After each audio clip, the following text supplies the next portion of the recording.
Alright, on this last day of using U substitution for integrals, we're going to talk about U substitution for definite integrals, and I'm going to integrate into that some trig identity stuff. So let's say we have the following integral. We want to find the integral from 0 to pi over 2 of cosine cubed x dx.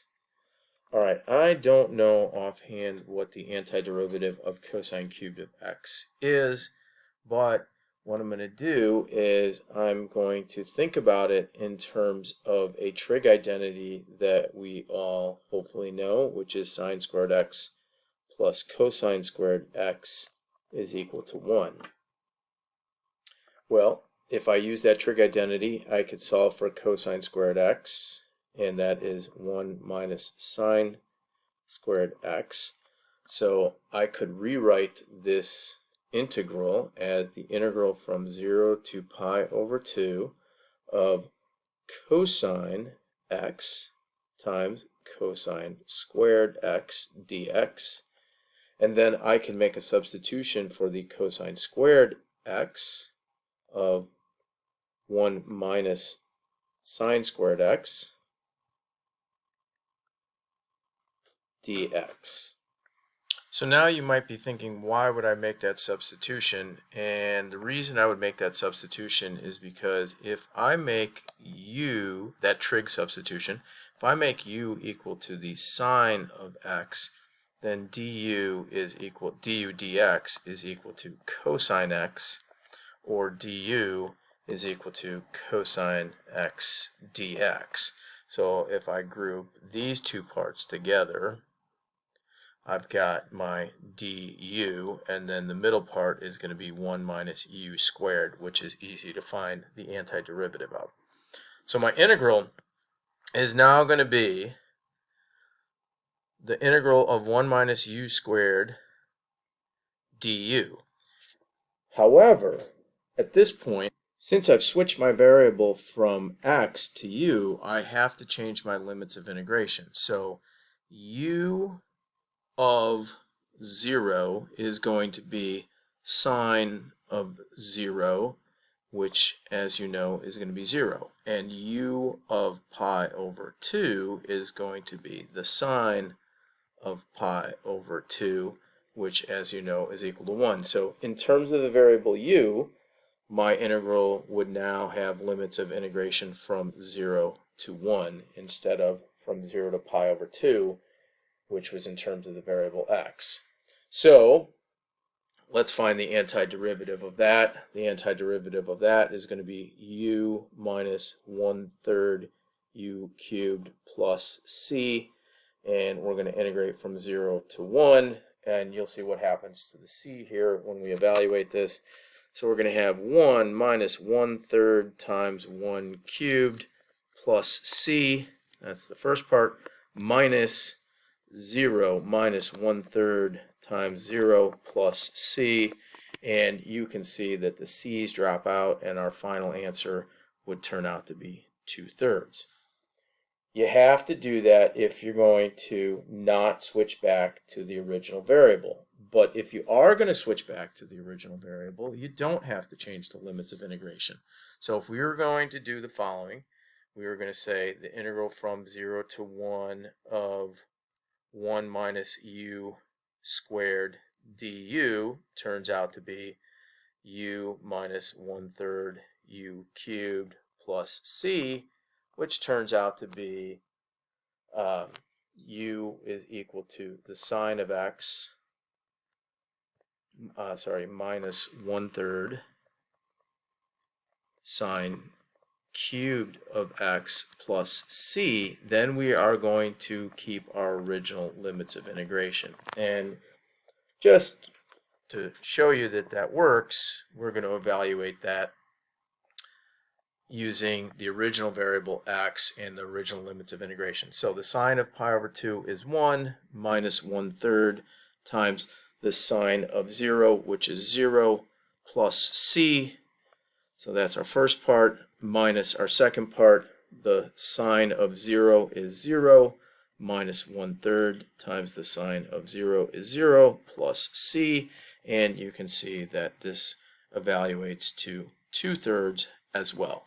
So if you are doing a definite integral and you are using substitution, either A, switch back to the original variable after you're done finding the antiderivative, or B, switch the limits of integration and leave the integration in terms of the variable u.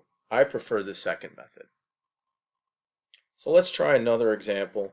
Let's integrate from 0 to pi over 3 the tangent of x times the secant squared x dx. Okay, now you might be looking at this thinking, the antiderivative of the tangent or the secant squared, they seem to be related to each other, and you may be able to do this without using u substitution. But if you can, great. If you can't, then go ahead and use u substitution. So I happen to notice that the derivative of the tangent is equal to the secant squared, so I'm going to use u is equal to tan x, and therefore du dx is equal to secant squared x, and du is equal to secant squared x dx. So in terms of the variable u, our integral becomes the following. It becomes the integral of u du. But we have to find our new limits of integration. So we're going to evaluate u at 0. So that's going to be the tangent of 0. And the tangent of 0 is 0. And we're going to evaluate u at pi over 3. So that's the tangent of pi over 3. And that is equal to root 3. So in terms of the variable u, our new integral or equivalent integral is from 0 to root 3, which is a very easy integral to evaluate. So our antiderivative for this is going to be 1/2 u squared, which we're going to evaluate from 0 to root 3, which turns out to be 1/2 times 3 minus 1/2 times 0, or 3/2. Now again, you can go back and you can take your integral that you got 1/2 u squared from, and you can substitute back in your original whatever u is equal to, which is the tangent of x, and you can have 1/2 tangent squared x, but then you would evaluate from 0 to pi over 3, which was your original limits of integration. And you will notice here that I dropped the plus c because when you're doing a definite integral, the constant cancels out anyway after you do the subtraction. Okay, we're going to finish up with one last example, and this one we actually did already, but we're going to add limits of integration. So the integral from 0 to 1 of x over x squared minus 4 dx. We're going to treat this as if we do not know how to do it without u substitution. So again, we're going to set the denominator equal to u. U is equal to x squared minus 4. Du is equal to 2x dx, or du dx is equal to 2x, and then multiply both sides by 2x. So 1/2 du is equal to x dx, which means our integral is going to be, here's our x dx, which means our integral is going to be 1 over u du. Our new limits of integration, u of 0 is going to be equal to -4, and u of 1 is going to be equal to -3. So our limits of integration in terms of the variable u are going to be from -4 to +3. All right, so if you recall, that is going to be, we have a 1/2 out here as well that I forgot. So we have 1/2 times the natural log of the absolute value of u, and we're going to integrate that from -4 to +3. So we have 1/2 natural log of 3 minus 1/2 natural log of 4.